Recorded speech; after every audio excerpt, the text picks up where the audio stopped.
catch up now with our guy, Nick Underhill, neworleans.football. Nick, what is going on, sir? How you doing? Not much. I got a trivia question for you guys, and is Matt on the show today? Oh, Matt's here. I'm here. He is official.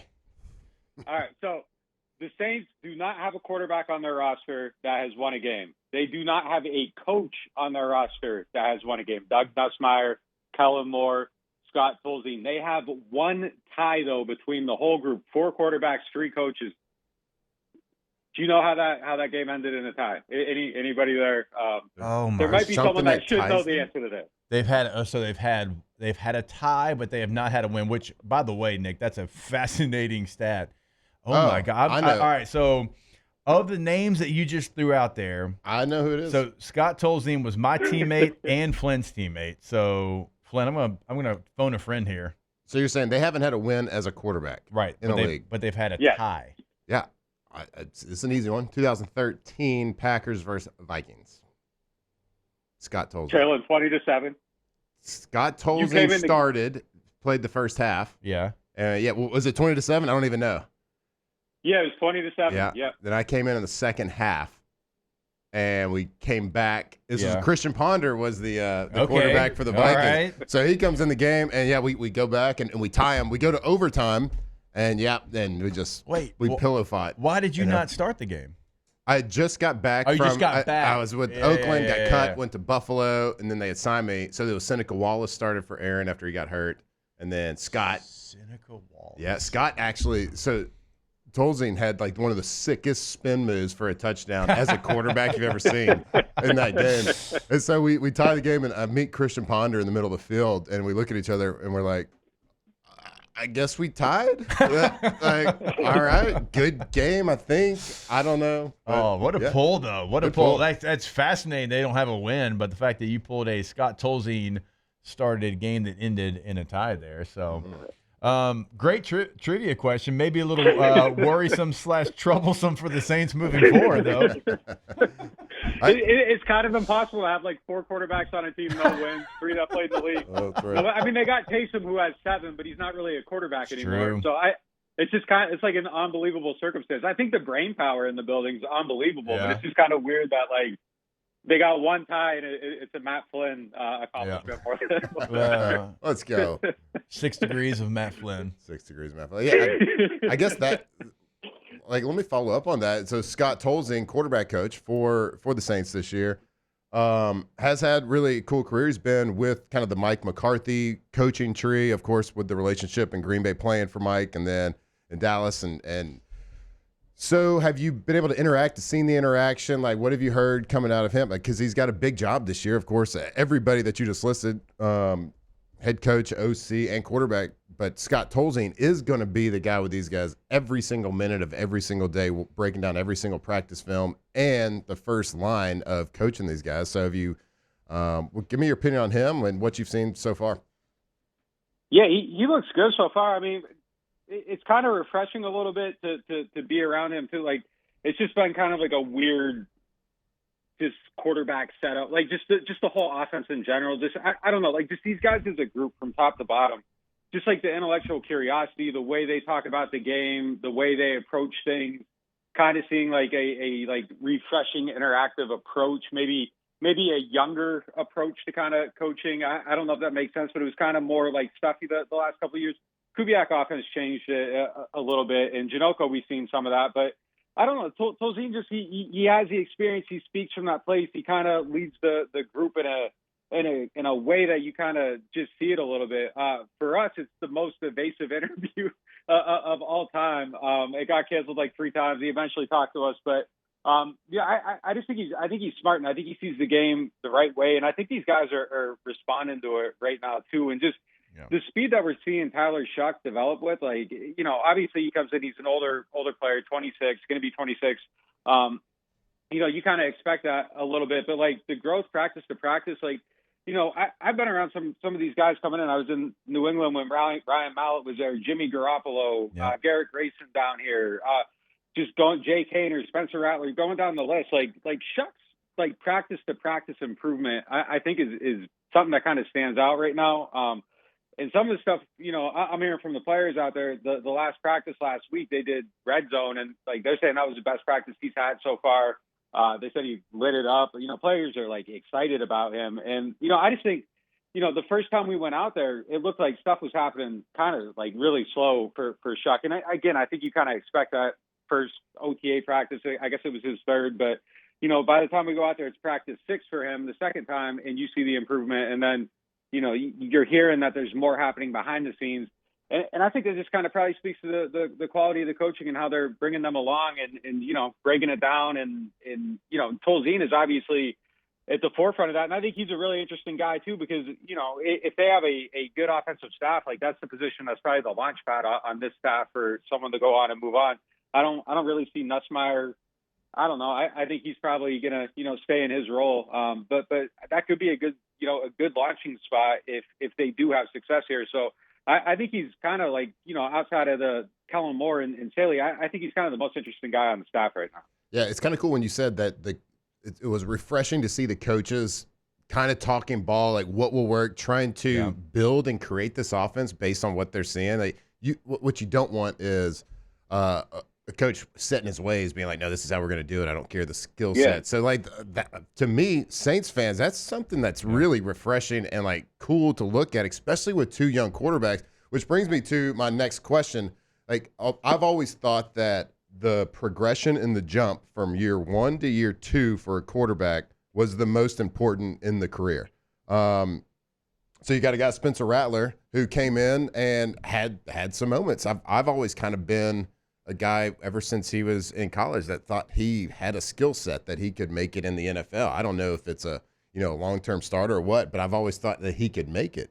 But he had some moments last year, kind of put in some unfair positions. Really, I mean, the team wasn't great, the offense wasn't great. So like to me, the jury is still out. But I saw things that gave me hope that he could be a good starting quarterback.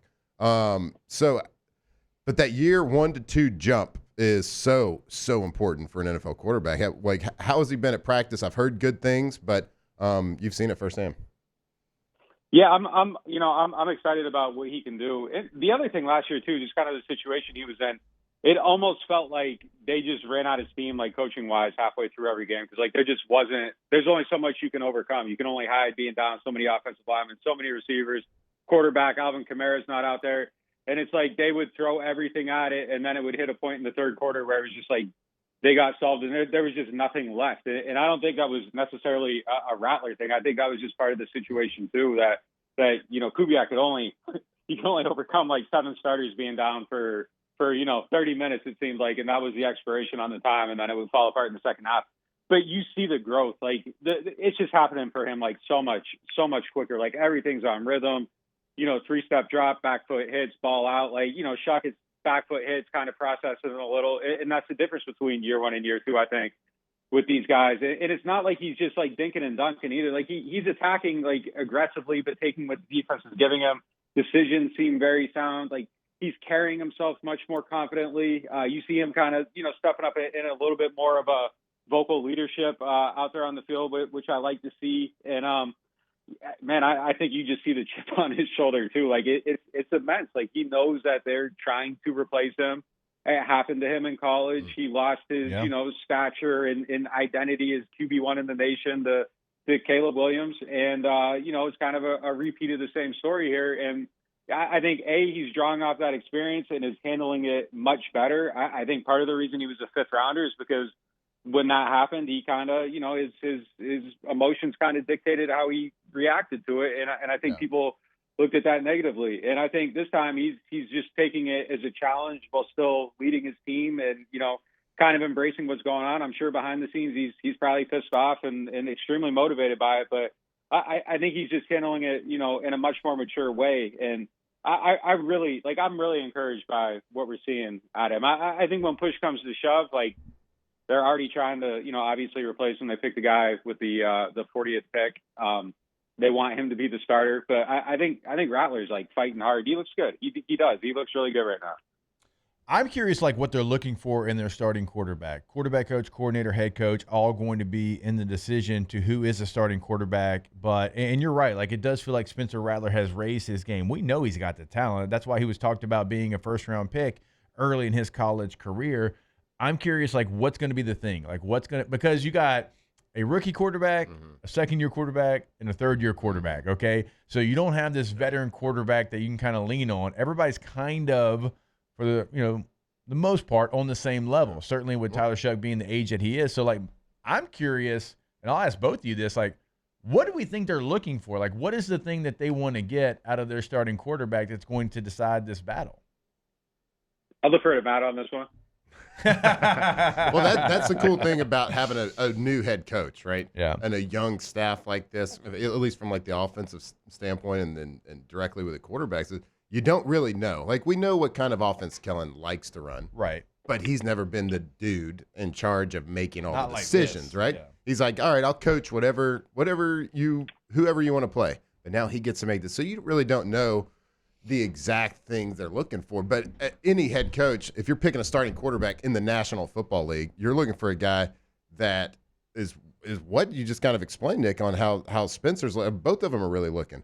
But you avoiding the mistakes. Being able to take control, a guy that everybody, when they get in the huddle, they trust and they feel that he's going to make the right decisions, and the skill guys feel like he's going to give me the ball. If I get open, this guy can get me the ball at any point and make the right decision, right? Offensive line. This guy's the guy that can get me in the right protection that I can be successful. Because at the end of the day, everybody wants to be individually successful, and a lot of it rides on the quarterback getting you in the right position, getting you the ball when you do your job, and being confident with it. But at the end of the day, not making mistakes. So those are big broad terms. Those are broad strokes. Sure. But Nick, I'm curious too, like, whoever wins the job, like, what's that leash like? You know what I mean? Like, how are we all in? Or we're like, hey, we're going to go through some lumps. We're going to go through some growing pains. Because, again, the fascinating part to me is everybody's young and talented. They got young, talented guys, but there's nothing to, like, say, hey, you know what? Remember a couple years ago, Spencer went through this. He found his way, and he turned it all around. When you don't have that to lean on, like, you're wondering, okay, well, if Spencer doesn't have a great 2-game stretch, are they going to go to Tyler Shough? And if Tyler Shough's not, like, that is what I'm curious about. What are they looking for in their starting quarterback, and how committed are they going to be to that quarterback?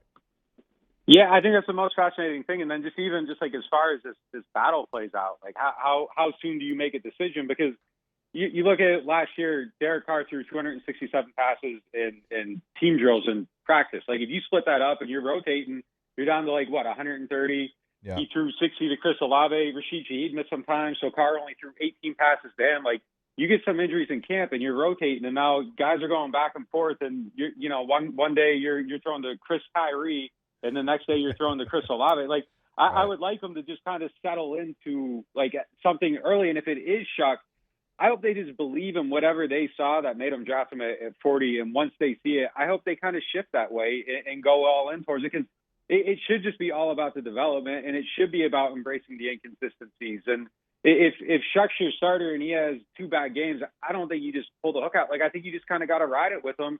And I think part of the season, too, should just really be about finding out what you got with these guys. Because, look, if they're not good, and you're drafting top 5 next year, or even if they are good, you should still be evaluating them against the top. If you're picking top 5, you should be evaluating them against Klubnik and Nussmeier and Sellers and, whoever the unknown quarterback is that we aren't talking about yet that's going to end up being a top 10 pick. I think that should be the whole thing.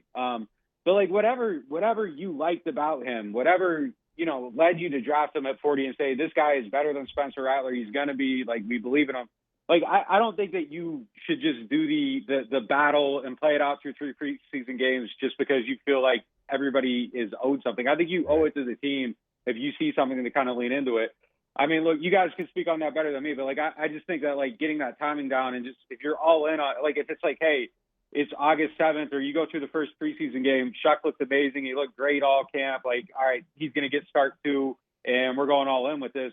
I just think that could be beneficial to, the possibility of success during the season if you settle that as soon as you can.